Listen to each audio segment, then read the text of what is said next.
So we were expecting our first hard freeze, and I knew that I needed to get out to the garden and harvest a few things.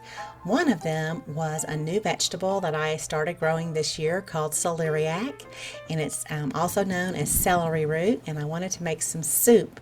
So I decided, since we were going to get our first hard freeze, I better get it.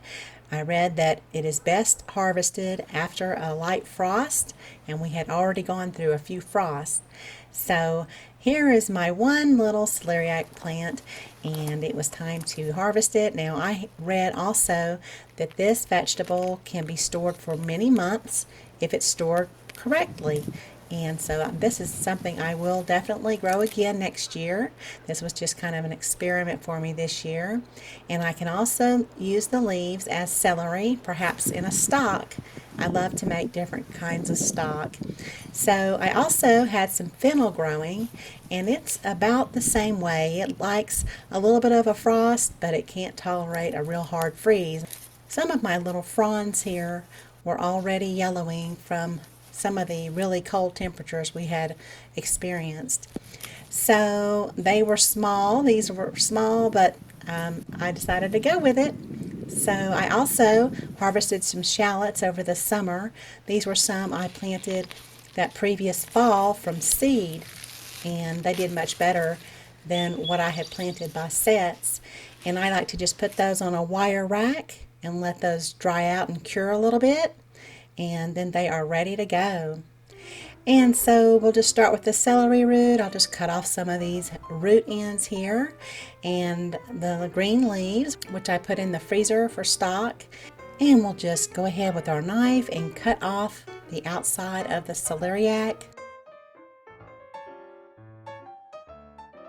You notice I did drizzle it also with a little bit of lemon juice, because apparently these can turn brown if exposed to oxygen, I guess similar to like a potato.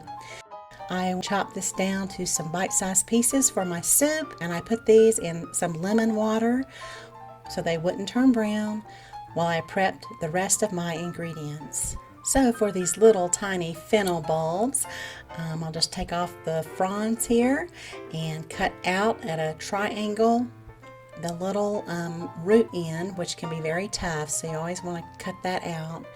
And I chop that up real good. And then for the shallot, I usually just pull off those top leaves which have dried, and I'll peel it, and I just left these in half.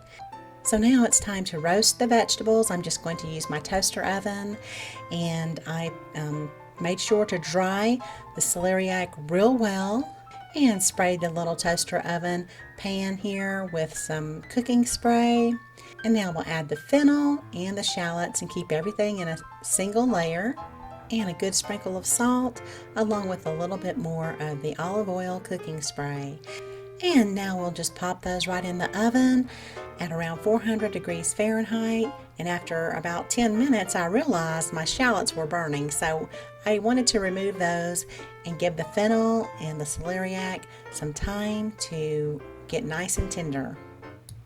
So I popped them back into the oven for about another 10 minutes, and then tested them to make sure they were nice and tender, and everything was tender and just wonderful. And now it's time to make the soup. So I strained out the chicken fat from my homemade chicken stock, and I needed about 2 cups. I'll leave the approximate measurements for what I used down below the video in the description area. So into a little pot here go the vegetables and the chicken stock, along with another good sprinkle of salt. I also added just a little bit of white pepper. After they simmered for about 10 minutes, I got out my little blender here, and away we go. I'm going to puree these down real well so they're nice and smooth. I decided to add just a couple of drops of some lemon juice to kind of brighten it up a bit.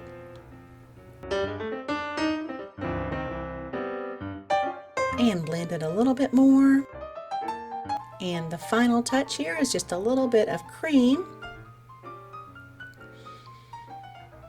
And blend it again until everything is nice and smooth. And there we go, it is ready.